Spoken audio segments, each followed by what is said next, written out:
നമസ്കാരം. ഇന്ന് നമുക്ക് മത്സ്യാവതാരത്തിന് പിന്നിലുള്ള കഥ കേൾക്കാം.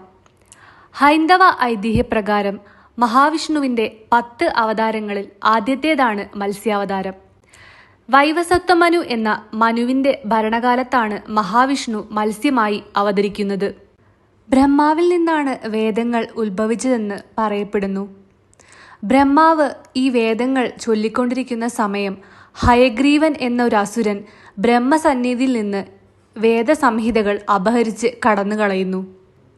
അപഹരിച്ച ഈ വേദങ്ങളെ ഹയഗ്രീവൻ എന്ന അസുരൻ സമുദ്രത്തിൻ്റെ അഗാധതയിൽ കൊണ്ട് ഒളിപ്പിച്ചു വെക്കുന്നു. അവയെ വീണ്ടെടുത്ത് ബ്രഹ്മാവിനെ ഏൽപ്പിക്കാൻ വേണ്ടിയായിരുന്നു ഭഗവാൻ മഹാവിഷ്ണു മത്സ്യമായി അവതരിച്ചത്.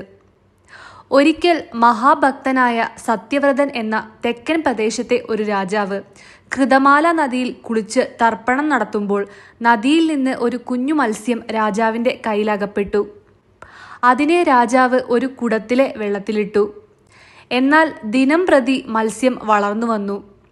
പിന്നീട് കുടത്തിൽ നിന്ന് കലശത്തിലും അതിൽ നിന്ന് കിണറ്റിലും അവിടെ നിന്ന് പിന്നീട് പൊയ്കയിലും മാറ്റിവിട്ടെങ്കിലും എങ്ങും കൊള്ളാതെ വന്നപ്പോൾ അതിനെ പുഴയിലേക്ക് മാറ്റാൻ രാജാവ് നിശ്ചയിച്ചു. അന്നേരം മത്സ്യം പറഞ്ഞു, "അയ്യോ മഹാരാജാവേ, പുഴയിൽ എന്നേക്കാൾ വലിയ മുതലകളുണ്ടാകും. എനിക്ക് പേടിയാണ്." പിന്നീട് അതിനെ സമുദ്രത്തിൽ നിക്ഷേപിക്കാൻ രാജാവ് ഒരുങ്ങി. എന്നാൽ അപ്പോൾ മത്സ്യം ഇങ്ങനെ പറഞ്ഞു, "ഇത്രനാളും എന്നെ വളർത്തിയ നീ എന്നെ സമുദ്രത്തിൽ ഉപേക്ഷിച്ചാൽ ഉഗ്രൻ മകരമത്സ്യങ്ങളോ ക്രൂരജന്തുക്കളോ എന്നെ ഭക്ഷിക്കും." ഇത് കേട്ടപ്പോൾ സത്യവ്രതന് ഈ മുന്നിലുള്ളത് മഹാവിഷ്ണു തന്നെയാണെന്ന് ബോധ്യമായി.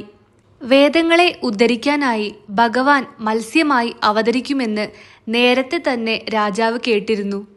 അതുകൊണ്ട് ഈ മത്സ്യം സാക്ഷാൽ മഹാവിഷ്ണുവിൻ്റെ അവതാരം തന്നെയെന്ന് മനസ്സിലാക്കിയ രാജാവ് ഭഗവാനെ സ്തുതിച്ചു. അത് കേട്ട് പ്രസന്നനായ മത്സ്യാവതാരമൂർത്തി അരുളി ചെയ്തു, "ഇന്നേക്ക് 7-ാം നാൾ 3 ലോകവും പ്രളയസമുദ്രത്തിൽ മുങ്ങും. ആ പ്രളയജലത്തിൽ നീന്തി തുടിക്കാനായി ഞാൻ മത്സ്യരൂപം ധരിച്ചിരിക്കുകയാണ്.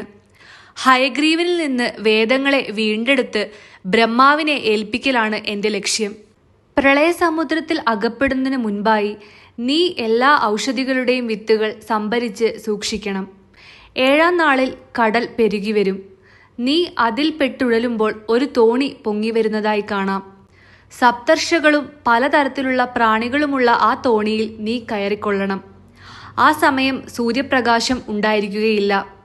ഋഷികളുടെ ബ്രഹ്മ തേജസ്സിൽ സഞ്ചരിക്കാം. കൊടുങ്കാറ്റുണ്ടാകും. കപ്പൽ ആടിക്കൊണ്ടേയിരിക്കും. അപ്പോൾ എന്നെ അങ്ങ് അടുത്ത് കാണും. എൻ്റെ കൊമ്പിൽ വാസുകിയെ കയറായി ഉപയോഗിച്ച് തോണി കെട്ടിയിടണം. ഞാൻ ആ തോണി വലിച്ചുകൊണ്ട് 1000 ചതുർയുഗങ്ങൾ സഞ്ചരിക്കും. മഹർഷിമാരുടെ ഉപദേശപ്രകാരം നീ എന്നെ ധ്യാനിക്കുമ്പോൾ ഞാൻ അവിടെ പ്രത്യക്ഷനാവുകയും ചെയ്യും. അതോടൊപ്പം തന്നെ ഞാൻ അങ്ങേക്ക് ജ്ഞാനോപദേശവും നൽകും." ഇങ്ങനെ അരുളി ചെയ്ത് മത്സ്യരൂപിയായ ഭഗവാൻ സമുദ്രാന്തർഭാഗത്തേക്ക് മറഞ്ഞു. രാജാവ് ഭഗവാന്റെ നിർദ്ദേശമനുസരിച്ച് വിത്തുകൾ ശേഖരിച്ചു. 7-ാം ദിവസം ലോകമാകെ പ്രളയസമുദ്രത്തിൽ മുങ്ങാൻ തുടങ്ങി. തിരമാലകൾക്കിടയിൽ കാണപ്പെട്ട തോണിയിൽ രാജാവ് സപ്തർഷികളോടൊപ്പം കയറി. മുനിമാരുടെ നിർദ്ദേശമനുസരിച്ച് രാജാവ് മത്സ്യാവതാരമൂർത്തിയെ ധ്യാനിച്ചു. അപ്പോൾ മത്സ്യരൂപിയായ ഭഗവാൻ അവിടെ പ്രത്യക്ഷനായി.